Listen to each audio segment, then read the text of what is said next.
Samuel chapter 6.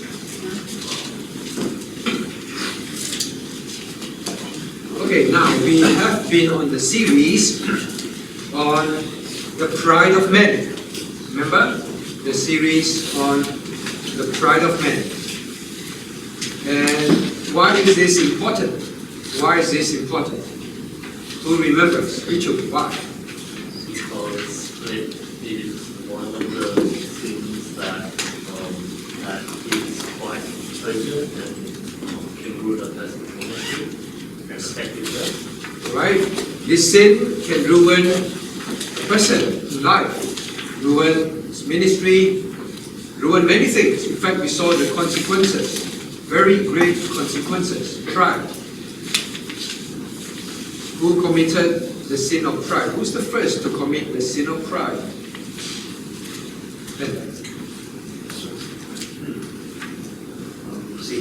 Satan himself.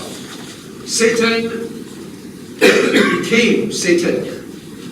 He was cast down because of his pride.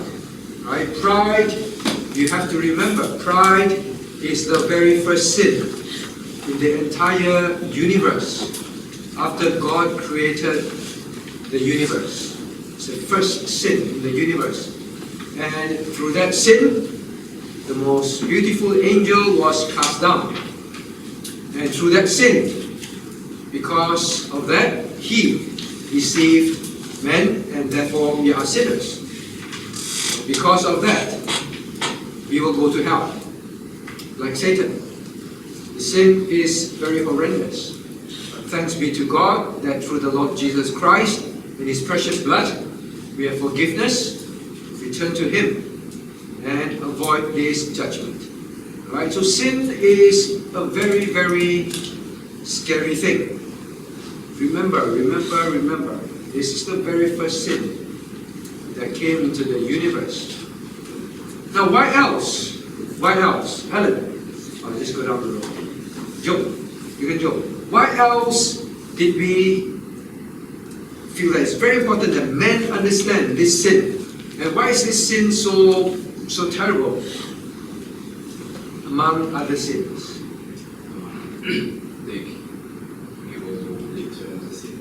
It will lead to other sin. Well, sins can be categorized into three categories by and large. You can't run away. What are the three categories? Reverend.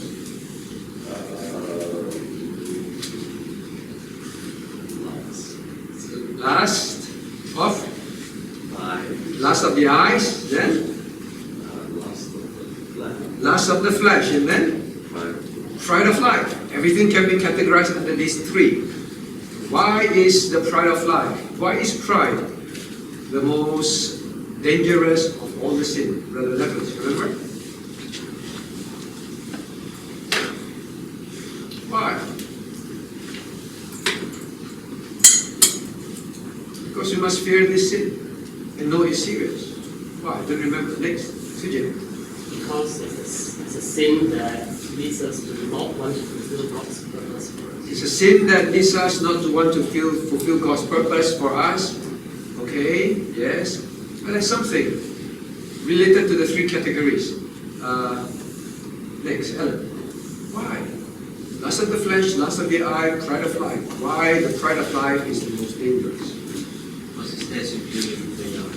Because it stays with us, even when we are old, even when we can't do much, even we can be bedridden.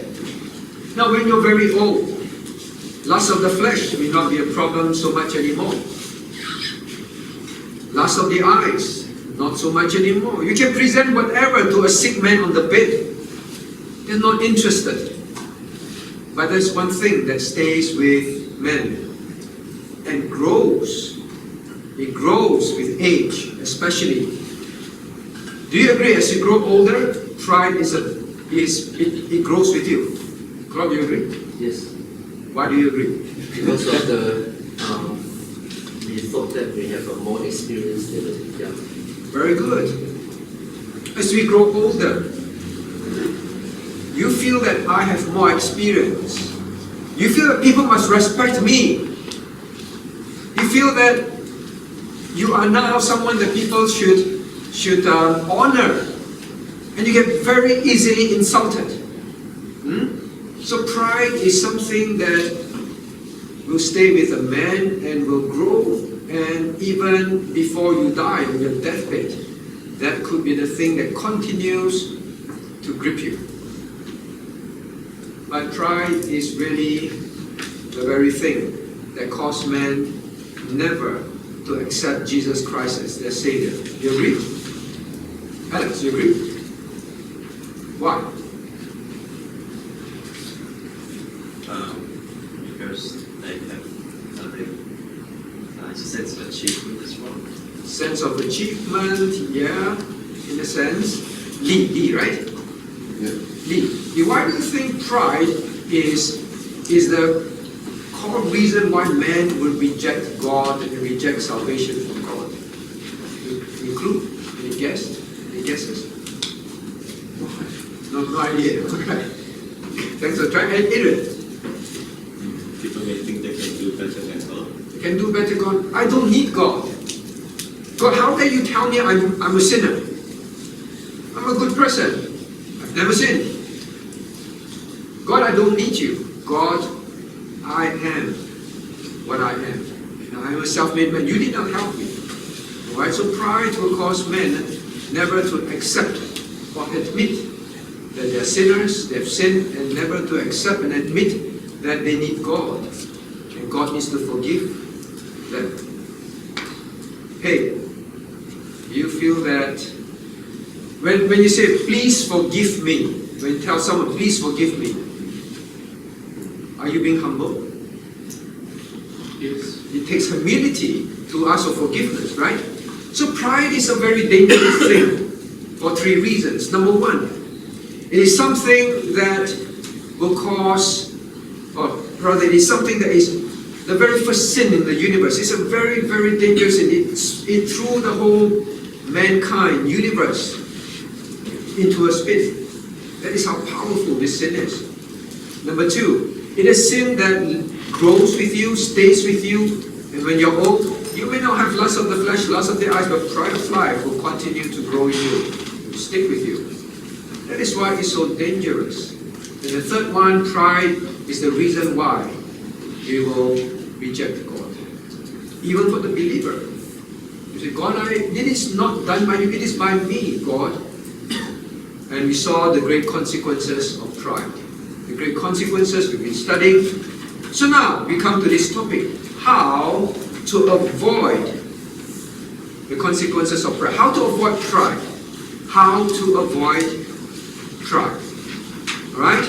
Let us turn to God in prayer. Our Father in heaven, as we come before you, we once again ask that your Holy Spirit will be our teacher. We acknowledge that we've sinned against you in many ways, and we pray that you be merciful to forgive. And Lord, now to be in our midst, to teach us your word, to teach us from your word how to avoid this sin of pride. So Lord, we pray that we will not just be listeners, but we will be doers of your word. Be merciful, we pray, we humbly pray. In Jesus' name, amen. Alright, so David, I purposely fast forward to the end, because I wanted us to study the consequence of David's pride. He had a consequence on himself very greatly, and his sin of pride affected the whole nation. That is how pride is. It affects everything, and there were grave consequences. The reason why I fast forwarded to that, to show us the consequences of pride, before we cover how to avoid pride, is unless we see and we know that pride has great consequences on us and those around us, if you were to study how to not be proud, we won't be taking it that seriously. Right? So now we've seen the consequences. Then I hope as we study, you will be very, very anxious, very keen. Lord, can you please teach me? I know this sin will stay with me. I know this sin is going to grow in me. I know this sin will even affect me when I am on my deathbed. Lord, can you teach me how not to end up like that? How? Now we are going to continue to learn from David's life. Now we go to his earlier life. Earlier life. How was David like? What kind of king was he like? He was a very humble king. He was not having the sin of pride. And at the time where he was not having the sin of pride, how did he think? That is what we want to learn. And then we say, all right, this is how I ought to be. And how I ought not to be. Like David at the end of his life. Now, look at your question sheet. It's to help you follow along the lesson.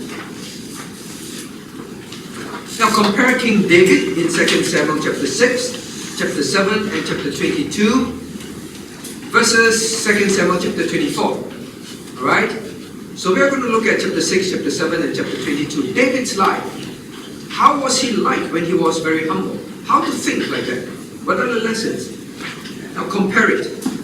So what lessons you must learn about how I ought to think from David's earlier life in order to avoid the sin of pride and then avoid the consequences. Now please know this. Pride will grow. And even in David's case, a man that is so humble, at the end, he still committed the sin of pride. And I gave great consequences. So we better learn, and hopefully we avoid what David faced at the end of his life. We do not want to end in that way, with that sin. Alright? So let's learn where David went well and continue and end well ourselves. So I ask question number 1. Now, how did David think in the earlier part of his life? Question number 1. As a king in 2 Samuel chapter 6. How did he used to think? That is what we must learn. Okay, now, so we turn to 2 Samuel chapter 6. 2 Samuel chapter 6. Now, we know the story, we visited it.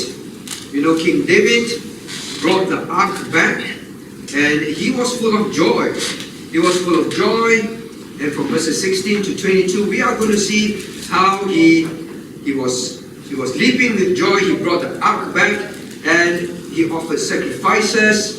Now let us read verse 19 to 23, reading together.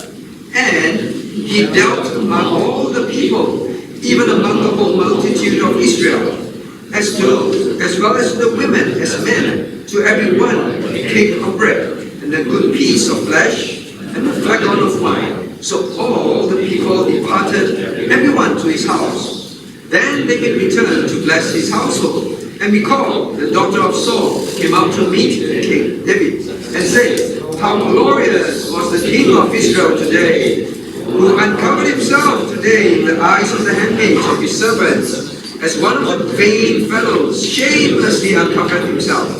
And David said unto Michal, It was before the Lord, which chose me before thy father, and before all his house, to appoint me ruler over all the people of the Lord, over Israel.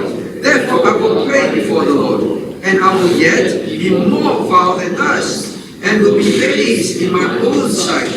And of the maid serpents which thou hast spoken of them shall I be had in honor. Therefore, because the daughter of Saul had no child until the day of her death. What a terrible ending for a very proud wife. Too proud to see her husband humble before God. So we know the ending. We learn the lesson of pride of Michal. Now, but David, when he was in his earlier days a humble king, let us learn. How did he think? Alright, so now I continue on. Eugene, how did David think when he was a humble king? He didn't see himself as anyone high, just humble before. He did not see himself as anyone high. How do you know that? He said he will be. Verse 22, he will be based in his own sight. I will be based in my own sight. You know? Even in my own sight. Please don't talk about how other people view me. Even how I view myself. It's even lower than how other people view me when I took off my kingly robes and all that. In my own eyes, that's what I am. Why do I care about other people thinking I'm base? Right? So that is how he thinks. In my own sight. What are you in your own sight? That's the question. We can act very humbly outside. We can speak very humbly. We can know how to conduct ourselves outwardly. But the question always is this is the question we need to ask. Am I humble? It is always about what you view yourself to be. What you view yourself. Who do you think you are? You're going to learn that about David. David says, in my own eyes, I'm nothing.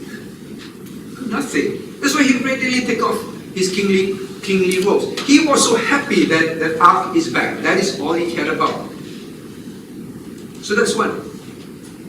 How you think about yourself. When you sit at home, when you are at work, some of you are managers, then you sit at your desk and then you look around, oh, my office, my room. Or maybe you are someone doing maybe a certain position. Then you sit there and think, wow, I have this position, I have this and that at work. What do you think of yourself? Watch what you and I think who we are. Our own side, that's very important. Now, is that proof that he is really like that? Because David can say, in my own sight, I am base. Is that proof? We come to the front. We read this whole passage. Any proof? So if you were there, then you were watching King David from beginning to end. And then you overheard David say, even in my own eyes, I'm nothing. I'm nothing even in front of these maid servants. They are maids, they are servants. And they are female servants. Even in front of them, I'm nothing. I'm lower. I'm just like them, nothing. Then you say, hey, David, is it true or not? And you've been watching David, right? We read. You've been watching David. Do you think David is sincere? Yes. You think so? Why? Why do you think so? He just say only. He just say. How do you know? Verse 21. I think verse 20. Verse 20, okay. Covered himself to the eyes with the handmaidens of his servants. One thing is he uncovered himself. He took off his kingly robes. Hey, please know, the king's robe is a sign of his dignity, his honor, his glory, you know. So when they walk around, there will be this long robe flowing, and then everybody will see, that is the king. No one wears that robe except the king. For him to take that off is to say that I am really nothing. I am just like all of you. I'm just like all of you. What else? What else? Want to try? Adrian, what else that you know? It is a true proof. That his position means nothing to him before God. His position means nothing to him before God. Yeah, he said that to Michal. He said that, but sometimes we say things like that. What is the proof that we really think we are nothing before God? It is true, he said those things, we'll visit those. What else? How do you've been watching him the whole day? Just like us, you've been watching. Is he proud? Or is he really such a humble person? So one example is, Thomas already mentioned, he took off his robe. Okay, next.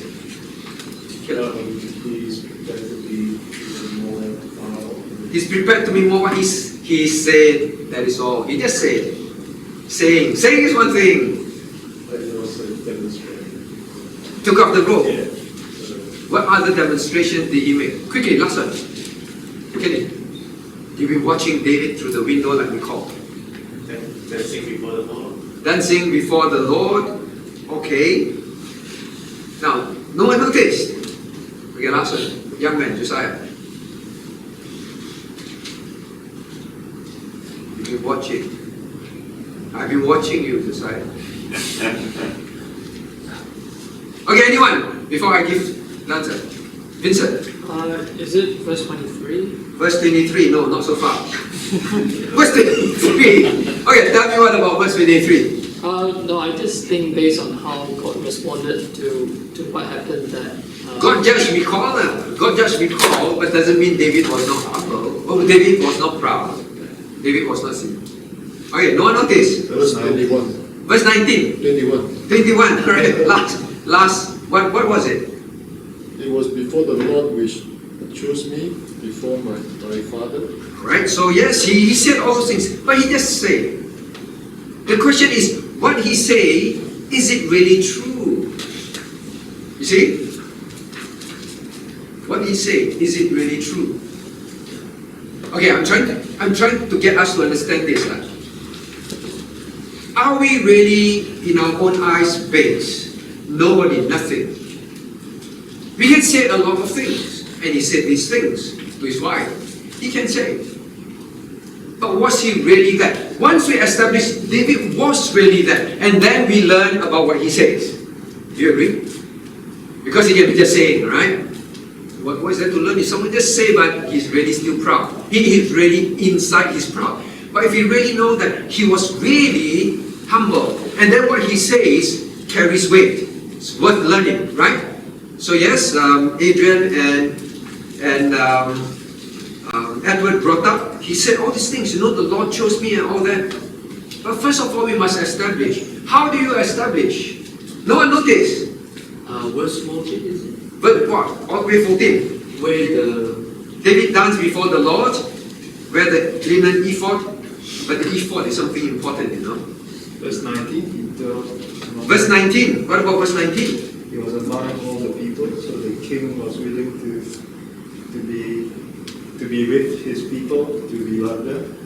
He was among his people. Yeah, he was just among his people. He took off his robe, he was among his people. So what? The 18 offered. He ate with them. 18, he offered sacrifice. Offering sacrifice is a very important position. In fact, it raised many questions. He was a king. How come he offered sacrifices?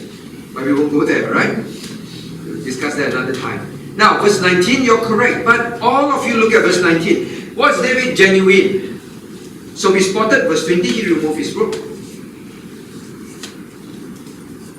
Was he genuine? Now, notice, the Lord says, and he dealt among all the people, even among the whole multitude. So Eugene is correct. He was among the people, but isn't king among the people always? But he dealt to the multitude as well as to the women as men. Dealt what? He gave out to them. He gave out to everyone a cake of bread, a flagon of wine. And everyone went home with gifts, right? What does it mean? He dealt. He served, he's king. He took off his robe, he stood there, and he actually said, hey, meat, wine, food, meat, wine, food. He was the king, he was among them. That is why Michal got fed up. Hello! Yeah, as if it's not good enough that you took off your robe. And you acted like a servant. God tells us that as a king, he dealt up food. He served food to the men, to the women, as well as to the women.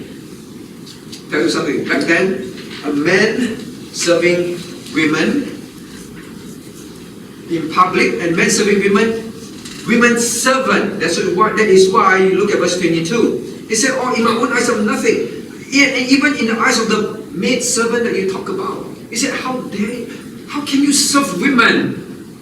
Men can serve women? Men can serve women? See, that was the pride of Michal. So now here, God says he, as a king, just stood there together with the other servants, just giving out food. Yeah, actually, if you've been to this kind of activity, where there's a gathering and then maybe a company activity, your boss roll up his sleeve and he make burgers for you. Such a thing. This was a scene. When David said all those things, did he mean it? Yeah, he can take off his robe, but to take off the robe and to serve together with other servants, he was just celebrating the return of the ark. To him, I am nothing. So when David said, look at verse 21, look at verse 21. It was before the Lord. He chose me. He's the one who appointed me. I'm nothing. Can we learn from this? Yes, because he was genuine. He was genuine. Josiah, now you know why I watch you. What should I be watching? What should I be watching? What should you be watching? If someone keeps saying, I'm very humble, I'm very humble.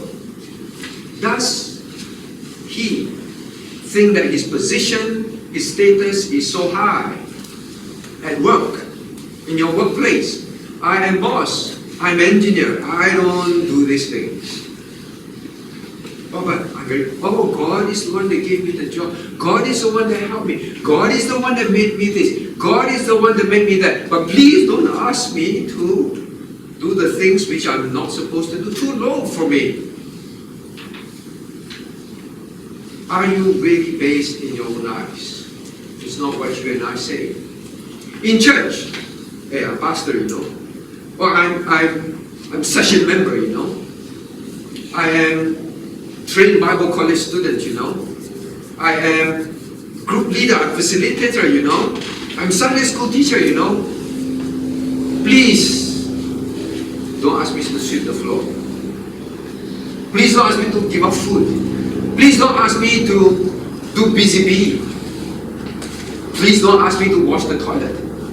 Please, I am above this position. Oh, but God is the one that made me pastor. God is the one that made me session member. God is the one that made me serve in this position in this church. God, I'm nothing, I'm nothing. But when it comes to doing things, you can tell. You can tell. Some people will just roll up their sleeve and they'll just do. Some people will watch. I am above this. You all can do it, alright? I'll go out and do something more dignified. Correct? When David said, I will be based in my own eyes, David was real. He was real. He did those things before he said those things. Do you understand? Very often we say those things. So my friends, really the test of whether we are really humble, we're really like David, we do not feel that any task that we are doing is beneath us. Know that. I'm not saying that you should purposely do all these things to show people, but where does it need? That's all that David cares about. He's so happy that God's ark is back. That's all that made him happy. And he said, I'm so happy in this occasion, I want to be part of giving up all this things. I want to be part of it, like together with the rest. Now, let's look. All right, let's look. Now, what was his focus that was already in his heart? That's why he can say these things that made him live like that. Verse 21. What can we learn from verse 21? This is David's real heart. This is David's real heart. He said these things. And that's why he did those things. Alright, verse 21. Let's see what we can learn. It was before the Lord. Number one, many of you pointed that out. It was before the Lord. See, to him, because he realized who God is. And once he is before God, everything comes into perspective. Do you understand or not? It was before the Lord means everything comes into perspective. I am nothing. The Christian, until you and I really come to realize who we are and who God is. You see, David started with, it was before the Lord. Alright, if it is not before the Lord, it is before my subjects, different. But I remember I am before God. When I remember I'm before God, everyone is the same in God's eyes. He just gives different roles to us, that's all. But we are all the same. Until you and I really take stock and really focus on, I asked you, what was David's focus? David's focus was that I am before God. I am nothing before God.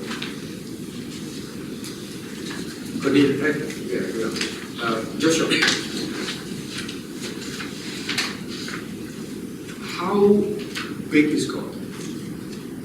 Infinitely big. Infinite. God is the creator of the universe. Who's the smartest person you can think of? Cornelius. I know Daddy, but next to Daddy.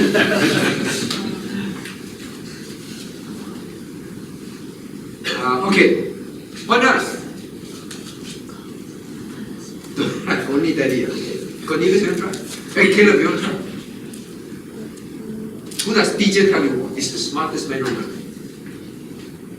Greatest man on earth? Don't have.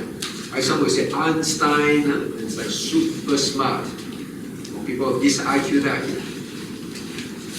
Whatever and whoever you are, no one can come close to comparing to the God who just spoke the universe into existence, whose laws we can't even begin to understand as scientists, whose universe we are still trying to discover.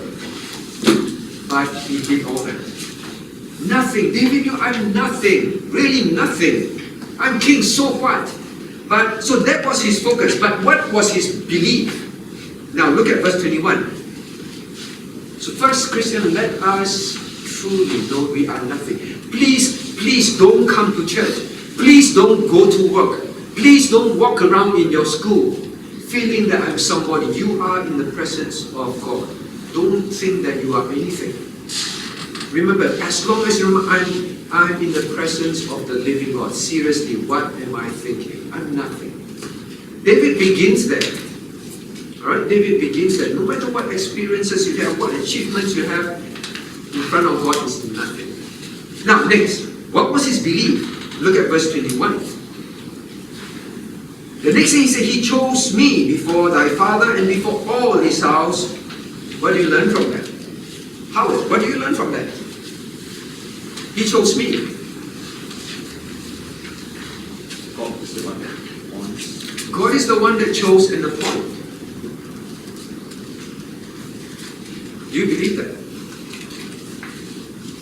If you are a big boss at work, if you are very successful in this world, if you are very good in school, if you have achieved much in life, the question is your belief really like David's belief? It is God, by the way, is king. Is king of all Israel, right?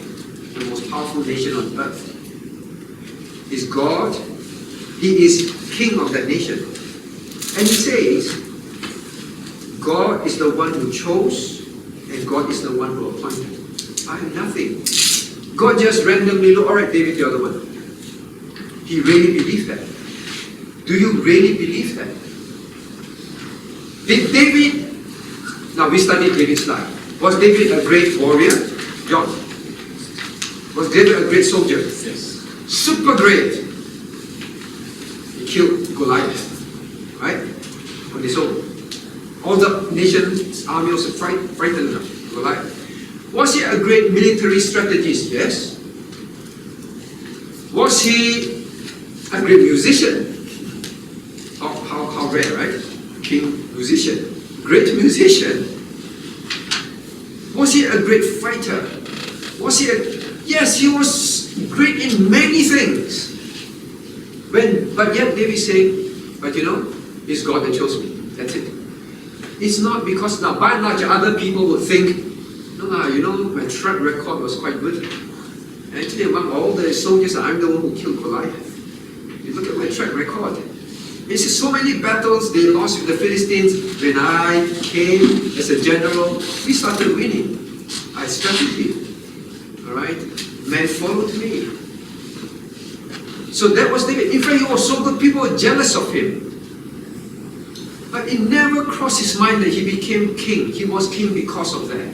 He honestly said, God chose and God appointed. That's all. Why are you trying to say that I'm somebody? What's wrong with me taking off my robe? What's wrong with me serving among them, just like them? Don't you know, Michal? God chose. God randomly chose him.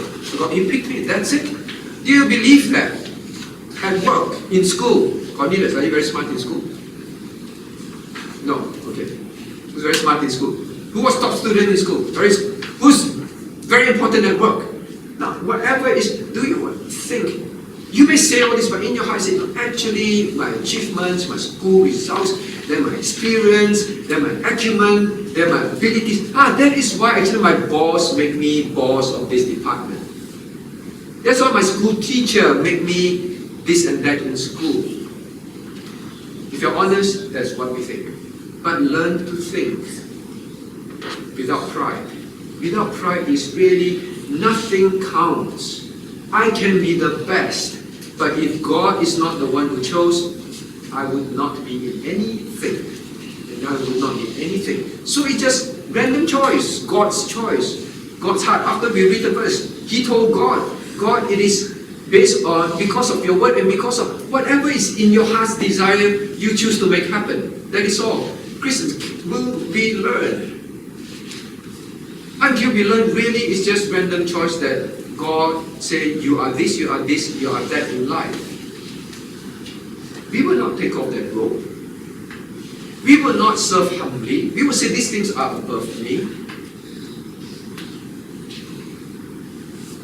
Now, one of the things that in Bible college that the matron does is to humble you. Really humble you.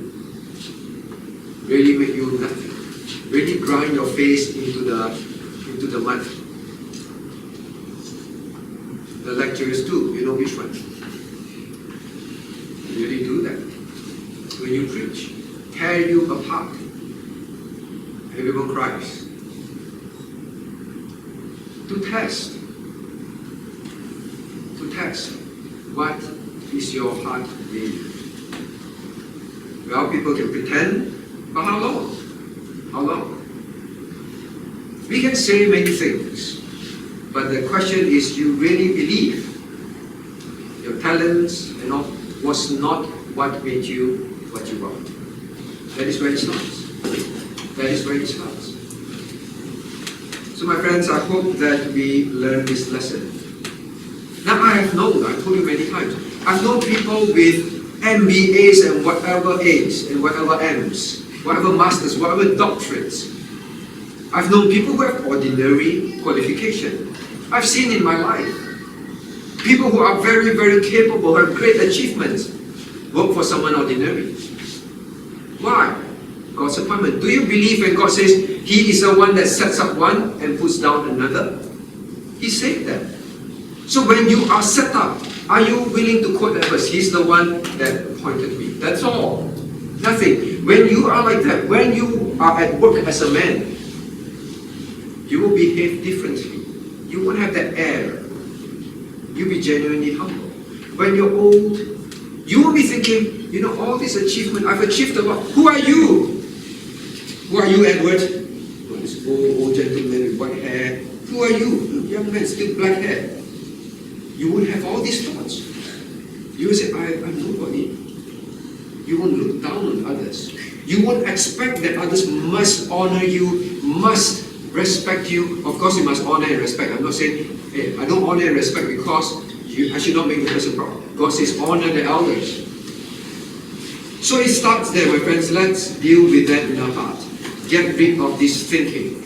I am somebody because I did this, I achieved that. David says, no, it's God. Let me explain to you, Michal. Let me explain to you. In the sight of God, I'm nothing. And God chose nothing. Everyone is nothing. And God just simply chose to appoint this nothing, this nobody, to be king of Israel. That's all you know, Michal. Please understand that. Why are you angry?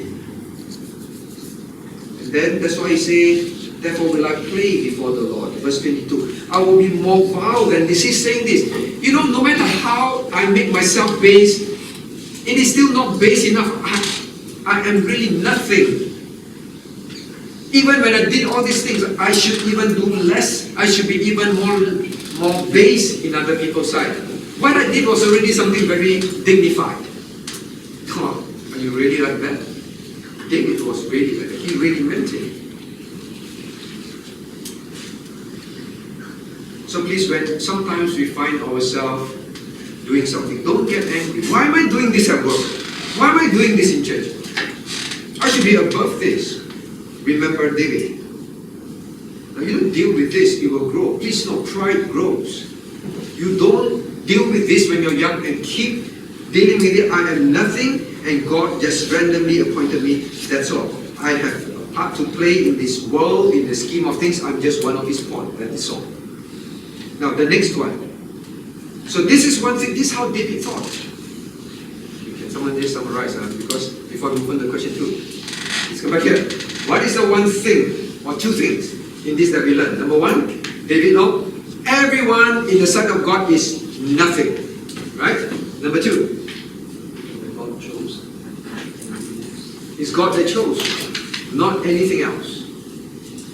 No matter how capable and how successful and you're the best, it is still simply God made you so and God chose you. God gave David all the talents. That's it. When you serve in church, please think like that. Pianist, right? Pianist. Why are you pianist? God chose. But then, why didn't I choose each to be pianist? Because each cannot play the piano. Because each they cannot play the piano. So actually, it's because you can play the piano, right? He made me.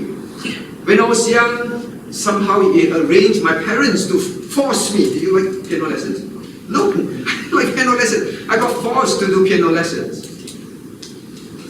Do you pass your exams? I should have asked you before. And then he made me pass my exam, although I didn't like it. And somehow I got push. And then now I'm asked to play the piano. That's all. Not because I have the talent, not each to. Right? It's a good answer, because God made me learn the piano. That's it, you arrange everything. I'm actually nothing. When we serve in church, whatever position you are in, it's not because you can do it. It's because God before that prepared you for it and then He appointed you. That's it. God already said it's David. He gave him skills. He prepared the man. That's it. And then he got appointed. Alright, so you want to deal with pride? Really believe this. Really believe this. If not, it will grow in you over time. And don't just say. You know, one thing about being in church is you learn to say all the right things. You know, say, I'm base, I'm nobody, I'm nothing. But where is the crunch? Joe, where's the crunch? The crunch is when things happen, will you take off your robe?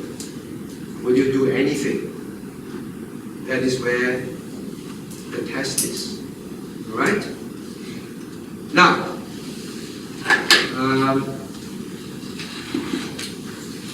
point number 2, question number 2. Now, what was King David busy about in his earlier days? In 2 Samuel chapter 7. Alright, so now we continue, we finish chapter 6, verse 23. Now let us read from chapter 7, verses 1 to verse 3. Let's read together. Reading. And it came to pass, when the king sat in his house, and the Lord had given him rest, he spent his time doing, Edward. Yes. Looking at women bathing, not here. Women bathing was what we learned earlier. That was what we said. Right? You went to prevent women bathing, right? That was a problem. But here. We're learning in this context.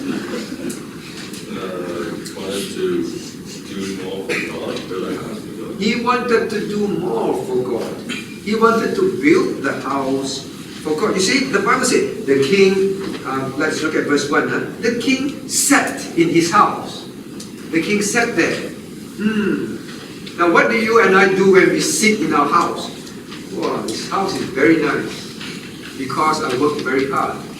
Because of all my efforts, I built this nice house. I can live in this house, and my children can live in this house. You sit in your... The king sat in his palace. What was he thinking about? The king said to David, hey David, I dwell in the house of cedar, beautiful house. But the ark of God is just inside curtains, a tent built. It's not good, it's not right.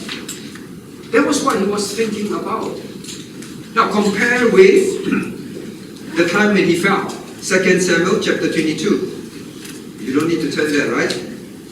When things were peaceful, what did David do? Right, this one. Alright, Sujin, what did David do when he fell into the sin of pride? He wanted to number his military. Sit there,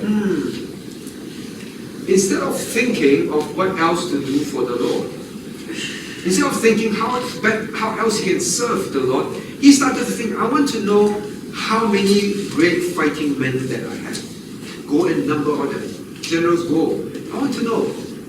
Instead of thinking about those things, of how to better, humbly serve the Lord, he wanted to take stock of his own achievement. So my friends, this is the problem. What do we learn from here? How to avoid the consequence of pride. Don't sit and revel in your successes. If you ever sit there and Satan tempts you, do you know Satan fell, right? Satan fell. Satan basically said, wow, I'm the most beautiful angel. I will rise above God. He began to think what he can be. He looked at himself, wow, I'm all this. Think of what I can be. When Satan tempts you with these thoughts at home, when you look at the family, you look at your job, you look at your achievements in life, you look at your school results, when these thoughts come, remember the king sat in his house. The time where he thought humbly about how to serve God in gratefulness, return to him what he gave. Remember the king also sat and thought, I want to sit there and think about and even do something about convincing myself how great I am. Don't sit and revel in your achievements. Just be like David, I am nothing. Every time you think I'm something, oh, it's God's random choice. God led me through, made me this, made me study this, made me do that, gave me these experiences, enabled me to work, enabled me to... Oh, it's all God. And then, because God had a purpose, and He just said, you are the one, that is what you're going to do, that's it. Then you will fall into that sin. Alright, so another thing we learned about David's life, busy yourself. Busy yourself in asking, Lord, what can I do more for you? Don't busy yourself in finding out how successful and trying to establish, show off to people your success. Let me see, this you can. Who should I invite among my colleagues, my friends, to come to my palace? You call it house a palace? My palace. To look at this beautiful thing that I built. And when they are in, I will make sure I park my nice car outside, not in the garage, so that they see. Sit there and start thinking. You think there are people who are not like that? Wait, let me ask you. Are there people like that? Douglas? You met people like that? Yeah. Example? Myself. Yourself? What about yourself? Sometimes it's actually quite natural to show off things that one has, like one possession. Yeah, one possessions, to show off. Very easy. We see everything saying how to establish this so that people know how to take stock, and then there are people like that.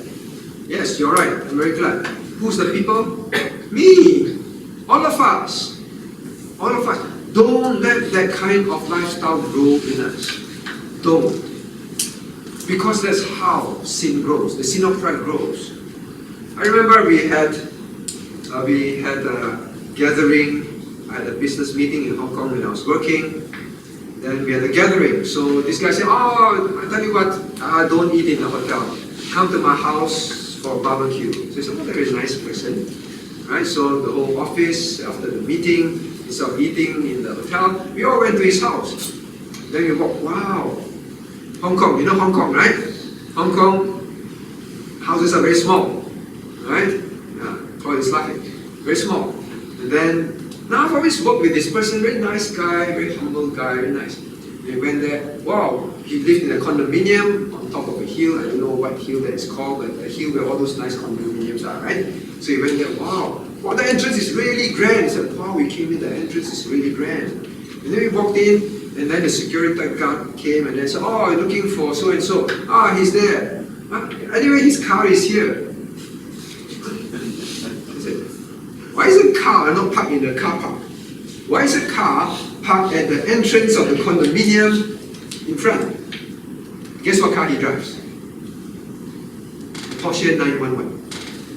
Right, a Porsche 911. Wow, parked down there. So he made sure he got special permission from the condominium to park his Porsche 911 so that all of us, when we walk in, we notice that's his car. Alright? Wow. Now say in my heart, I think I know why they're here. But you think all of us are not like that? Maybe we don't have a condominium or Porsche 911 to show off. But Douglas is right. It will be some other things. Some other things. When we harbor that kind of heart, and all of us, if we are honest, we have such a heart. Deal with it. Deal with it. David, when he sat in his house, when he was humble, he was just thinking about how to serve the Lord, not how to show off. But when he was in his days of pride, he was just thinking how to establish how good I am. To myself, to others. Alright? So, deal with it. I want to deal with this openly. Wait, the very young ones. Want to try? Do you like to show people your toys? Why? Don't know. Alright, it could be because I like them to play with me. I like them to play with me. That day you show me your little fire engine house, right? A little fire engine station. Fire station. Right? Fire station. But as children grow up, sometimes we can show off to say that I have this toy that you don't have. Right? From very young, I'm not saying you're like that, right? But must be very careful.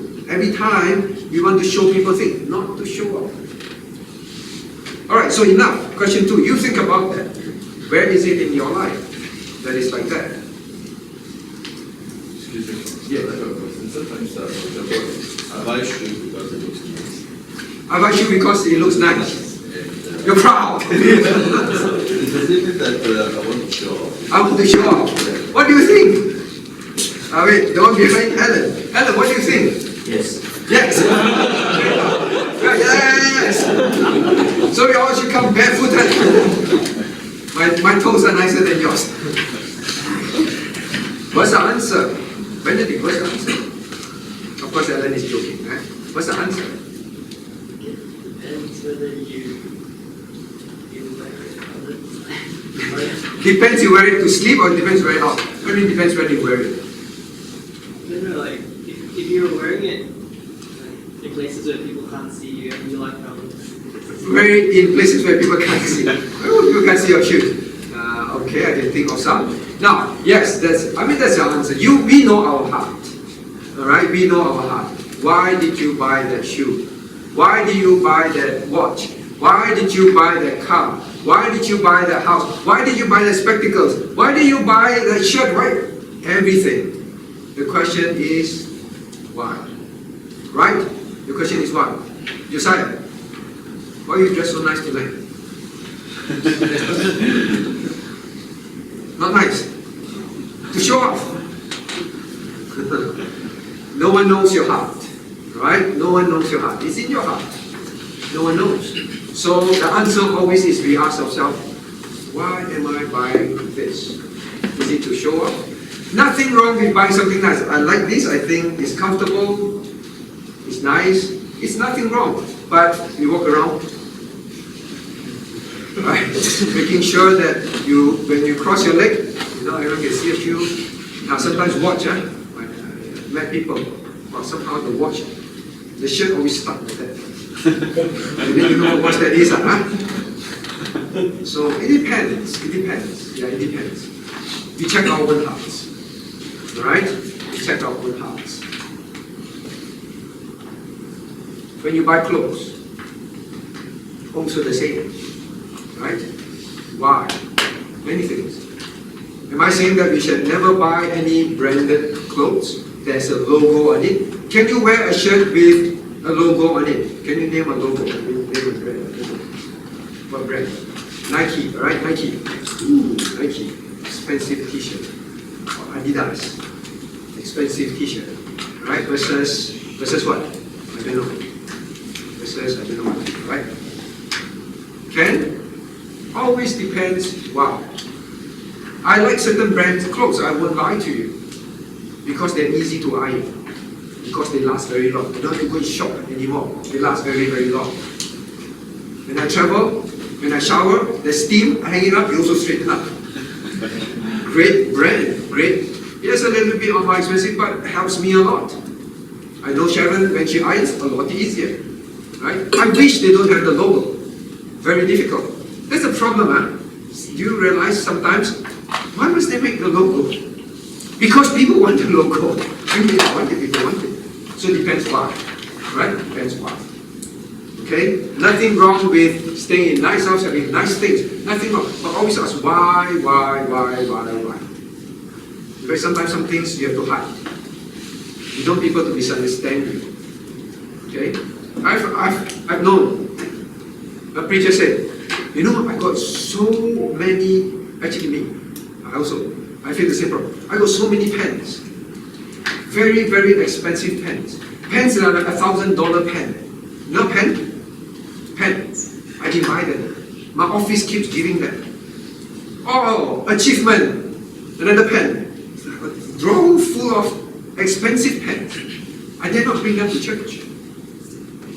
I bring pens like that I get free from all day. That way to ask for extra one. I try to avoid. I'm not against you if you use a very expensive pen, but I don't want people to think that I'm trying to show off. I don't want to stumble. So sometimes it's more difficult. See whether maybe I go and try to block out all the things that I use. Or what? Alright, so it depends why. And sometimes we may feel this might help me, this might cause misunderstanding, then just go. Alright? But if you wear something, if you use something, I'm not going to judge you.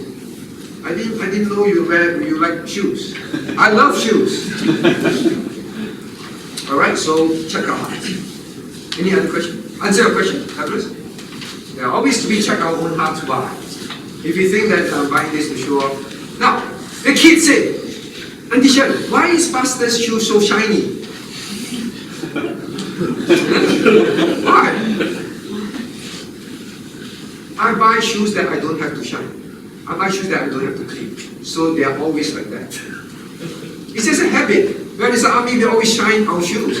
So somehow I always just feel it's proper to wear a clean, shiny pair of shoes. And I say, this one don't have to polish. So I buy shiny shoes. I remember someone came, wow, look at Pastor's shoes so shiny. I said, yeah, this it's kind of shoes for lazy people. I just take tissue paper, I wipe, it's shiny. Last time I had to polish it. Alright, so I'm not wearing it to show off, it's just a habit. I have this problem. When I interview people, when I'm hiring people, the first thing I look at is I look at their shoes. Because I always feel people who take care of their shoes are people who would be detailed. People who notice things, people who are careful. Look at all your shoes. Maybe wrong, maybe right, but that's just me. Alright, not to show off. So you have to ask yourself why, that's all. Why? I can wear slippers, but I should not wear slippers to church. Right? So ask ourselves why. That's the main thing. Don't let it grow. That's the point. Don't let it grow. It can be a simple thing as a pen, it can be a simple thing as whatever. Don't let it grow. Okay? So David, watch how David spent his time when he did not fall. Watch how David spent it when he fell. Right? Don't sit there and plot and plan how to show off. He will catch up with you one day. Believe me. He will catch up with you one day. I've seen Christians change. I've seen friends change. When they begin to spend a lot of time, sit at home, flip magazines, search what's the latest fashion, what is the nicest, what is the most expensive, what is. They sit there and that's all they do. They are thinking of how to be nicer, to show off. Don't let that catch up with you. If your wife is doing that, make sure you watch her, right? Say, why is she always just thinking about shopping, buy? Why? We already have so many of this. Why? Right? So I'm a person who can never escape. My wife always asks why. Whenever I buy anything. Why? We already have. Why? So she's very great. Check for me. Why? Ask yourself why. Why am I spending time wanting these things? Pride. Now quickly. Yeah, other things. Now, number 4. Question number 3.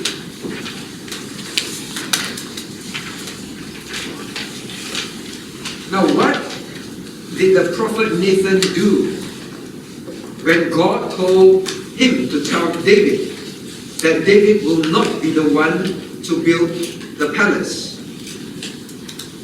What will you typically do when you confidently make a decision and then find that it is not what God wants according to His word? Now let's see. Let's turn to 2 Samuel.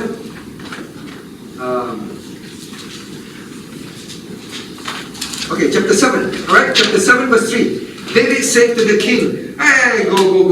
Do all that is in my heart. Go build for them. The Lord is with you. Build for him. But we know the story, right? Verse 4. And it came to pass that night that the word of the Lord came unto Nathan, saying, go and tell my servant David, thus saith the Lord, shalt thou build me an house for me to dwell in, and so on. Then he say that no, David is not going to build a house. Verse 13, it is Solomon his son, he shall build. So he said, no, it is not you that will be built. That will be building a house. Alright? Yeah, he shall build an house for my name. Solomon, verse 13, Solomon your son, he shall build a house for my name. So, oops. Big oops, right? Very pissed off. Alright. Clock. How? You go home, your wife said, hey husband, should we do this? Alright? Yes! No problem, the child asked. Yes, no problem, I work. Yes, boss, this is definitely the right thing. Yeah. And then after that, oops, wrong. What are we going to do? Quickly Quickly cover up. Quickly repent and tell what to I'm wrong, and then quickly change. Quickly repent, quickly change, quickly tell us, boss, I'm sorry. I was wrong, I spoke too quickly. Wrong. Really? Alex, what would typically people do? Try to cover up. Try to cover up what? They don't want to admit their mistake. They don't want to be known. Why don't they want to be known? The answer is very straightforward. Lee, you know try? The answer is pride, right? Pride. We are too proud. We don't like to be wrong. Why do you not like to be wrong? Why do you feel so embarrassed to backtrack, to change, especially when you're so confident? Go, the Lord is with you. The Lord is with thee. Who is Nathan? Prophet.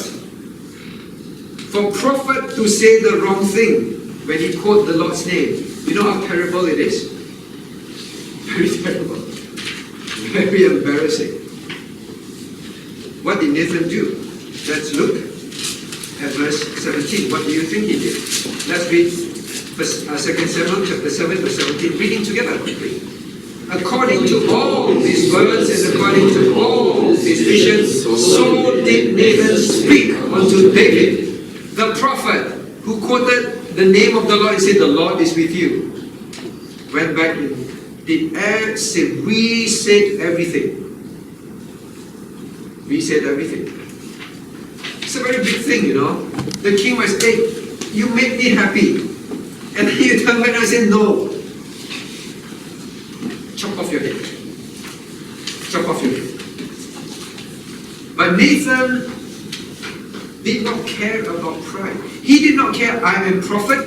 Where am I going to hide my face? The next time I'm going to say this, is David going to believe me the next time I say the Lord is with you? Will David believe me? I am king's prophet. Let me see how to cover this up. Nathan could do that. Very often we want to do that. Try. Nathan just went back and said, if you ever discover that you've made a mistake, the one thing that will keep you from admitting mistake, the one thing that will keep you from doing that what is right, is always pride. You agree? Always pride. Too shameful to admit to wife, to boss, even to children. Daddy was wrong. Is it wrong? Unbiblical? Just say so. Right? So pride is something very dangerous. You don't have this habit. You are going to grow old, always believing you must save your face. And then you are going to lie. And then you are going to cover up. And then you're going to do things that you will be found out and you will regret.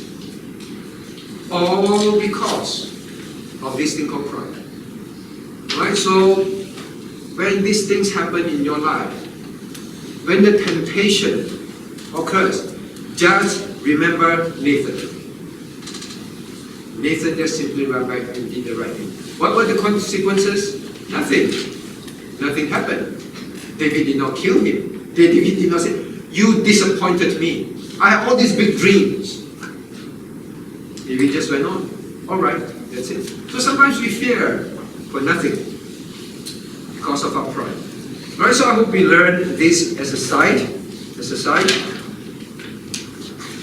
Now, very quickly, question number 4. Now, how did David respond? Now, this is the interesting part. We learned a few things about David so far. David really believed, because of his action we saw, he really believed he's nothing before God. And he really believed, despite all his capabilities, he's king simply because God randomly chose that he's David. We learned that about him. Now we're going to learn another thing. David says, I want to build this house for God. And then he was told, no, your son will build instead. How did David respond? We know the story, but to some of you who may not know, be patient for those. Now, let's see. So, 2 Samuel, chapter 7. Now, verse 17. Now, David was told, no, you're not. He said everything that God said. Nathan said everything that God said to him to tell David, and he did it. So David, no, it's not me. Verse 18. Now, can we read? Right? You read and you pay attention, because now we're going to learn about another part of David's life. Now, let's read from 18 to 29. So pay attention to what you read, right? 18 to 29. Let's read together what happened. Then, when King David came and sat before the Lord, and he said, who am I, O Lord God? And what is in my house that thou hast brought me hitherto? And this was yet a small thing in thy sight, O Lord God. But thou hast spoken also of thy servant's house for a great while to come. And is this the manner of man, O Lord God? And what can David say more unto thee? For thou, Lord God, knowest thy servant, for thy word's sake, and according to thine own heart, hast thou done all these great things, to make thy servant know them. Wherefore thou art great, O Lord God, for there is none like unto thee, neither is there any God beside thee, according to all that we have heard with our ears. And what one nation in the earth is like thy people, even like Israel, whom God went to redeem for a people to himself, and to make him a name, and to do for you great things, terrible for thy land before thy people, which thou redeemest to thee from Egypt, from the nations and their gods. For thou hast confirmed to thyself thy people Israel, to be a people unto thee forever. And thou, Lord, art become their God. And now, O Lord God, the word that thou hast spoken concerning thy servant, and concerning his house, establish it forever, and do as thou hast said, and let thy name be magnified forever, saying, The Lord of hosts is the God over Israel, and let the house of thy servant be established before thee. For thou, O Lord of hosts, God of Israel, hast revealed to thy servant, saying, I will build thee an house. Therefore had thy servant found in his heart to pray this prayer unto thee. And now, O Lord God, thou art that God, and thy words be true, and thou hast promised this goodness unto thy servant. Therefore now let it please thee to bless the house of thy servant, and that it may continue forever before thee. For thou, O Lord God, hast spoken it, and with thy blessing let the house of thy servant be blessed forever. So here, after being told, David, you are not going to build the house, your son Solomon is going to build the house. But David are telling this, I will establish your throne forever. I will build you this throne that will be established forever. So David heard all this from Nathan, and he went and said before God. In other words, he went to pray to God. He said before God. Now I ask you this. If you hear, alright? Alright. Who wants to be a manager at work? Who wants to be the big boss at work? No one dares to put up their hands. Okay. Alright, Edward. Alright, you work for the government, right? No, or work for some government related. Work for some company, alright? Your boss one day come. Edward, no, I'm going to give you the vice president position. And then you're going to have this big office. I'll build you this office. And then this job is confirmed. And you will forever be this super important person at work. Okay? Right, thank you, Edward. Right? Alright, you can go. What's the first thought and what's the first thing you would do? No thanks! Why no thanks? Not worth it. I'm not worth it. Wow, so I'm not. Boss, no thanks, I'm not worth it. No? I insist. I insist. Okay, this guy better to play lottery. Right. Assuming you said, oh, okay. This is God's will. Okay? It's God's will, right? God's will. God said, God perceives. So it's God's will. So after you know, okay, this is God's will. I'm not going to take a no. Right? So what is your first thought and thing you will do? See the contract. See the contract, yeah, alright. What else? I guess pray also pray. Say again? Pray. The right answer is to pray. That's exactly what David did. You know, sometimes when we receive great news about great things in our life, Cornelius, Caleb, the teacher said, "Oh, Caleb, well done, you're the top student in school. What are you going to do after that?" Go and see. What would you do? Just continue doing my schoolwork. Continue to do my schoolwork. Just in case teacher changes her mind. Just continue doing my schoolwork. And nothing happens. Well, David's first reaction when he heard all this immense news, you know, to be told your throne will be established forever, and David, I will do all these things for you. Now, if you look at first, I'll do all these wonderful things for you. I will establish your throne. Now, I think many of us, if you're honest, will be very excited to go tell why, drop hint to people in church. You know, I got promoted, or whatever, alright? Drop hint to people. But here, David, when you hear this immense news, it's beyond imagination. You have to put yourself in his shoes. He just went to the temple and sat before the Lord. I don't went to the temple, but before, basically he went to sit before the Lord. His first reaction, not of pride, not of pride. He did not tell Nathan, oh, Nathan, pretty good king that you serve, right? Aren't you glad you're serving me? He just went before the Lord and he prayed. Why do you think so? Who's next? Alex, right? Oh no. Okay, Adrian. Why do you think David did that?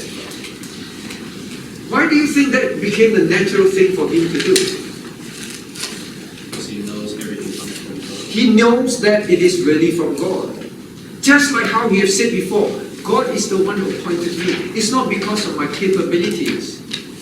It's not because of what I've done for the Lord that He says, I will establish your throne forever. He simply says, now watch what He says. You turn to His prayer. You turn to His prayer in chapter 7. Now watch what He says.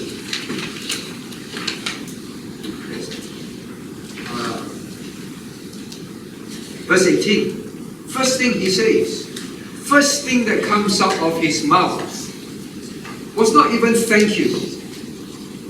Was not thank you. Was verse 18. Who am I? Who am I? To me, I think that is a greater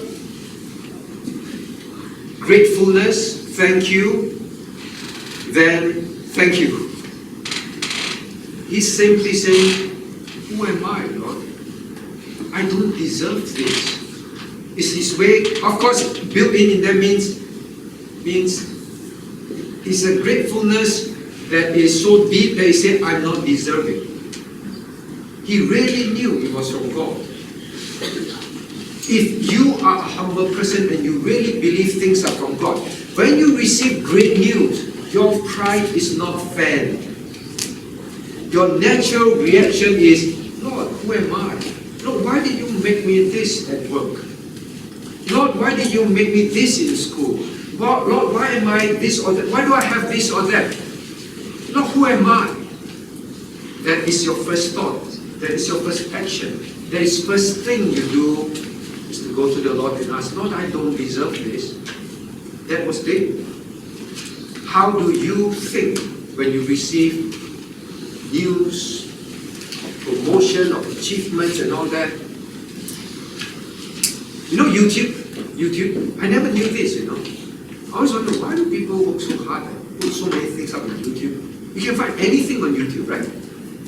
How to make the best chicken rice. So many people put it out there. Why? What? Adrian knows everything about it. What? Pride and money. There was money involved. What do you mean? If you get enough hits, you start to go to a level where you get paid, right? You get paid. I didn't know that, I thought, wow, these people are so kind. They want following. Until one day, innocent me, right? This person is so nice, always putting out all these videos. So I followed and said, wow, this is very useful, this is very useful. Then one day he presented, I finally got silver YouTube or something like that, this big YouTube logo. I said, I've read this position, means how many people had come to my side and how much? Oh, that's why. They want to show off, I am this now. You are not there yet. Challenge is competitors. Challenge is competitors. And all these accolades come. David simply went to the Lord, Lord, who am I? Hey, this one other thing, and then we close, alright? I want you to go back and think about some things, but we close after this. Now, Cornelius and Caleb, alright. Julius. Maybe not Julius, right? Younger. Cornelius. Or Caleb, when your friends score a football goal, right? When they score a goal, what do they do?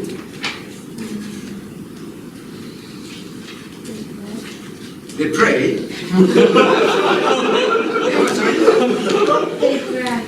Brag. Oh, they brag. They brag. They brag. How do they brag? Cornelius, how do your friends brag?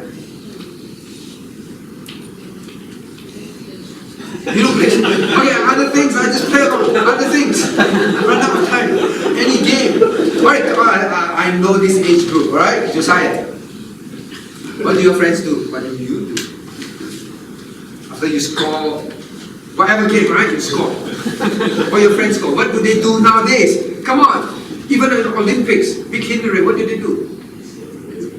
Celebrate, not on the spot. They do all sorts of Take off the suit. Take off the shirt. Alright. Now, do you know this one? I don't know how they do it. Right? Many of them? Why? Because of that Usain Bolt. Right? This Olympian that wins many goals, every time he wins, he do this action, right? And every time the young people, oh, must do something. It's me, you know.